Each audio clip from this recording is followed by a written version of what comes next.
Hi, my name is Chris Markides, and I am an urban planner with ZZap Consulting. I am speaking to you today on behalf of our partner, Hazelview Investments Inc., formerly Timbercreek Asset Management. I will be describing some of the changes proposed for the Willett and Dunbrack area of Clayton Park West and how our partner's proposal fits in with these changes. Over the last 2 years, there have been a number of community consultations and iterations of this project, so I'm hoping I can give you a bit of a clearer picture of what we heard, what we were able to change, and what comes next. The problem. While the properties near Dunbrack Street and Willet Street have changed little since they were built in the late 1970s, the area known as Clayton Park West has changed dramatically. In the early 1990s, Lacewood Drive was extended to Highway 102. This opened about 100 hectares of land, which developed mostly as multi-unit buildings. Later, Washmill Lake Drive was extended, opening more land for multi-unit development. In addition, the Keshin Goodman Public Library, the Mainland Commons, the BMO Soccer Center, the Canada Game Center, and Halifax West High School have all been built since the year 2000. It is clear the Clayton Park West area is growing rapidly. More people are wanting to live there than there are places to live. In fact, according to the Canadian Mortgage and Housing Corporation, the vacancy rate in the Clayton Park West area in 2019 was less than 1%. The lack of housing in the area is reaching crisis levels. This low vacancy rate means that there is stiff competition for housing, which drives up the cost of rent. More housing supply helps reduce demand and frees up older, more affordable units. To grow our communities sustainably, housing needs to be strategically placed near amenities like schools, grocery stores, and jobs. Now, not every home can be next to all these things, so the next best thing is to locate them near high-frequency transit to sustainably get people where they need to go. At Willett and Dunbrack, residents have access to high-quality transit, including Halifax Transit Route 2, which runs along Willet Street and serves Clayton Park, Fairview, Central Halifax, and downtown Halifax. Route 2 is a corridor route, offering the most frequent level of service within HRM's transit network. In fact, the city plans on taking this one step further by making both the Lacewood Terminal and the intersection of Willett and Dunbrack bus rapid transit stops to support even faster and more efficient transit options as part of the city's rapid transit strategy. Solution. I will first start off by saying there are two parts to this story. The first part is about a city-led municipal plan amendment for properties in the Clayton Park West area, specifically around the intersection of Willet Street and Dunbrack Street, to better align the land use policies with the goals and objectives of Regional Council. The second part is about how our initial development application has evolved with input from city staff and the surrounding community to meet the goals outlined in the municipal plan amendment. Part 1. City-led plan amendment. In November 2019, city staff asked Halifax Regional Council to initiate a process of reviewing the existing high-density residential zoning in the Clayton Park West area to investigate whether the neighborhood would be better served by multiple unit buildings that adhere to modern-day best practices. This process was also to explore whether Council's goals for Clayton Park West are being sufficiently achieved through the existing land use regulations. The goal is to make land use and transportation planning mutually supportive by directing development to designated growth areas. The planning process, initiated by city staff, was in recognition that this neighborhood needs updated planning policies at a broader scale, rather than looking at development on a site-by-site basis. This is because last time these policies were updated in 1978, our current Prime Minister's father was Prime Minister. City staff set out to modernize 4 existing development controls in the current high-density residential zone to better reflect Halifax Regional Council's goals and objectives for residential development in the Clayton Park West area. These are outlined in the Regional Municipal Planning Strategy adopted in 2014. City staff were specifically directed by Council to look at built form requirements, residential density requirements, amenity space requirements, and parking requirements. The process right now is to consider this plan amendment. That doesn't necessarily mean that certain buildings are or aren't going to get built, but changes what is allowed to get built in this neighborhood. City staff did use our first concept as a template for drafting a new zone for the Clayton Park area around Willet Street and Dunbrack Street, as it illustrated modern pedestrian-oriented design principles like street walls, step backs, and locating buildings close to the street. In addition, city staff sought community feedback on that proposal to inform regulations in the new zone. At the same time, our preliminary concept has changed to reflect the feedback from the community as well as the requirements of the new zone drafted by city staff. Part 2. New proposal. Our original proposal was, for all intents and purposes, a preliminary design. In response to the proposed zone and community feedback, we have prepared a revised proposal. Through this work, we feel we've designed something that better aligns with the goals and objectives of the community and of Council.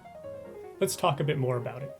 This proposal features 2 buildings on a shared underground parking podium. Each building has 3 parts: a street wall within the first 4 floors, a mid-rise portion between floors 4 and 8, and a tower portion between floors 8 and 17. Approximately 550 units are proposed between the two buildings with a mix of 1, 2, and 3 bedroom units, at least 25% of which will have to be 2 bedrooms or more. In addition, there is a small-scale commercial component to both buildings to allow for the opportunity to have a coffee shop or boutique grocery store that can service nearby residents and the community. The revised proposal replaces 2 old buildings that are at the end of their useful life with new housing that fits in well with the surrounding neighborhood while also taking advantage of its proximity to nearby amenities and public transit. This type of development is enabled by the zoning changes proposed by city staff. Part 3, what we heard and how we've responded. We feel that the proposed zone addresses the concerns of the community while providing enough flexibility for a development that is both contextually sensitive to its surroundings and financially feasible. That being said, we understand that there are some concerns about whether this is the right thing for the neighborhood. In discussions with community members, city staff, and area councilor Catherine Morse, concerns around building size, privacy, shadows, traffic, parking, and affordability have all been brought up in relation to our initial development proposal, and we've given these concerns a lot of thought. It's impossible to resolve every concern completely as some of these conflict with each other, but we feel a revised design strikes a good compromise between them. Building size. We would argue that the existing zone regulations do not allow for development that is contextually sensitive to the surrounding neighborhood. The existing zone permits a building that is far taller than what we've proposed. This is what would be permitted under the existing zone. We don't feel this built form fits within the context of the neighborhood. We want to build a good project that is sensitive to its surroundings while being financially viable as well. Our initial proposal tried to distribute building height more evenly over the site. However, we've heard some concerns that this is still too tall. As part of our revised design, we've further distributed the density in a mid-rise form and capped that maximum height at 17 stories to comply with the proposed zone.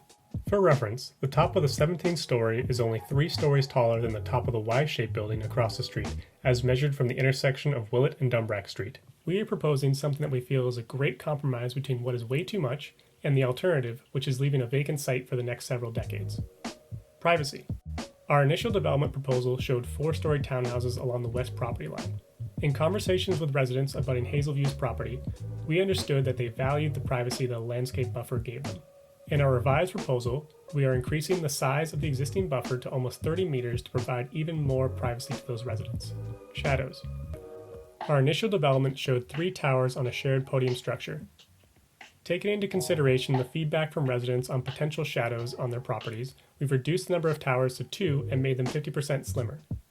Additionally, we are proposing a 25-meter gap between the 2 structures to allow for natural light to filter between the buildings. This has a dual purpose of also providing amenity space for transit users and neighborhood residents. Traffic. As part of our initial application, we hired a traffic engineer to prepare a traffic impact study for the proposed development.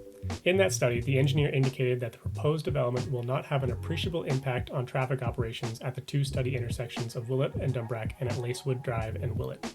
The city's own traffic engineers have reviewed this study and have deemed the methodology and results acceptable to them. Our revised development proposal contemplates a similar number of units as our initial proposal. Parking. Under the proposed zone changes, our property would require a parking ratio of 0.5 spaces per unit. Our initial application proposed a parking ratio of 0.6. In our revised proposal, we have increased the parking ratio slightly to 0.63 spaces per unit. We understand there are concerns about parking overflow onto adjacent streets. However, operationally, it does not make sense for Hazelview to provide less parking than is demanded by tenants. It also does not make sense to provide more parking than is demanded, as both instances would result in a loss of overall parking revenue, and more parking would result in more traffic.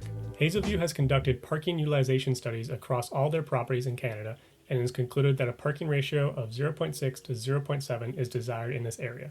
There are also other methods of reducing parking overflow that can be implemented, like permit parking and increased enforcement.